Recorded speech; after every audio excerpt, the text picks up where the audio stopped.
पैसे कशाचे पैसे? ह्याचे आईस्क्रीम काढून खाल्लाय ना त्याचे पैसे. हो मॅडम, तुम्ही बहुतेक इथे कामावर नवीन आला वाटतंय. होय होय, आज पहिलाच दिवस आहे माझा कामाचा. तुझ्या मालकाला फोन लाव जरा. मालकाला फोन का? 1 मिनिट आत्ता लावते.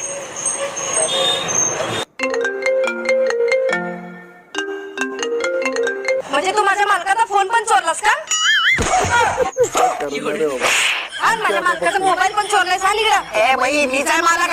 आता खोटं पण बोलायला लागलास का? मालक आहे म्हणून. आणि आईस्क्रीमचे पैसे पण आण. अरे मी आहे मालक. अरे काय रे? आणि इकडं खोटं बोलायला लागलास. कशात? तुझा इंटरव्ह्यू कोण घेतले, कोण ठेवलं गेलं कामावर? आणि ते पैसे मी आहे मालक.